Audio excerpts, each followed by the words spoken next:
ఒక మహత్తర శపథం, ఒక తీరని పగ. హస్తినాపుర సామ్రాజ్యాన్ని కాపాడుతానని భీష్ముడు ఒక ప్రతిజ్ఞ చేస్తే, అదే సామ్రాజ్యాన్ని కూల్చేస్తానని ఒక నారి శపథం పూనింది. ధర్మానికి, వ్యక్తిగత వేదనకి మధ్య జరిగిన ఈ పోరాటంలో గెలిచేది ఎవరు? భీష్ముడు బ్రహ్మచార్య దీక్ష గొప్పదా, లేక అవమానంతో రగిలిపోతున్న అంబ ప్రతీకారం గొప్పదా? ఈరోజు ఈ వీడియోలో మహాభారతంలోని అత్యంత కీలకమైన ఘట్టాన్ని చూద్దాం. అంబ ఆవేదనతో నిండిన మాటలు విన్న భీష్ముడు ఆమె వైపు కరుణతో చూస్తూ ఇలా అన్నాడు. అంబ, నీ పరిస్థితిని నేను అర్థం చేసుకోగలను. నా వల్లే నీకు ఈ దుస్థితి వచ్చిందని నువ్వు అంటున్నావు. కానీ నేను నిన్ను క్షమాపణ మాత్రమే కోరగలను. నిన్ను నేను వివాహం చేసుకోలేను. రాజసింహాసనానికి దూరంగా ఉంటూ ఆజన్మాంతం బ్రహ్మచారిగా ఉంటానని నేను ఎప్పుడో ప్రతిజ్ఞ చేశాను. నేను స్వయంవరానికి వచ్చింది కేవలం నా తమ్ముడైన విచిత్ర వీరుడి కోసం మాత్రమే తప్ప కన్యా వ్యామోహంతో కాదు. అందుకే నిన్ను స్వీకరించలేను.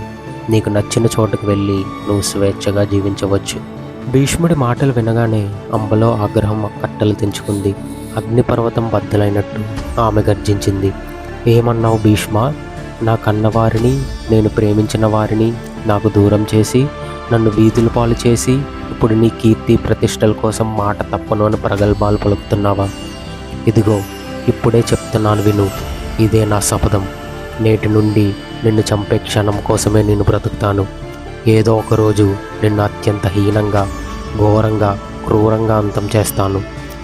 నన్ను నచ్చిన చోటకు వెళ్ళమంటావు కదా, వెళ్తాను. నిన్ను చంపే శక్తిని సంపాదించుకోవడానికి తపోవనానికి వెళ్తాను.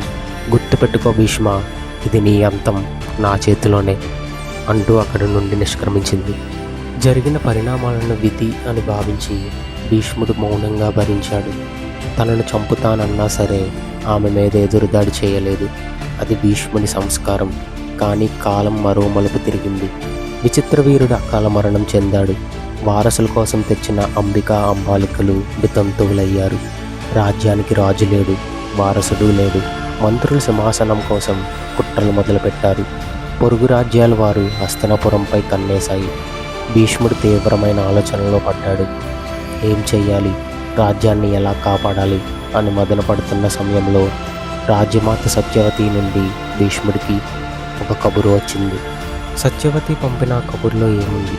తన ప్రతిజ్ఞను పక్కన పెట్టి భీష్ముడి సింహాసనాన్ని అధిష్ఠించాలా, లేక అంబ శపథం నెరవేరక ముందే హస్తినాపురం అంతఃకలహాలతో అంతమైపోతుందా? భీష్ముడి జీవితంలో ఎదురైన అతిపెద్ద పరీక్ష ఏంటో తెలుసుకోవాలంటే ఈ వీడియోని లైక్ చేయండి.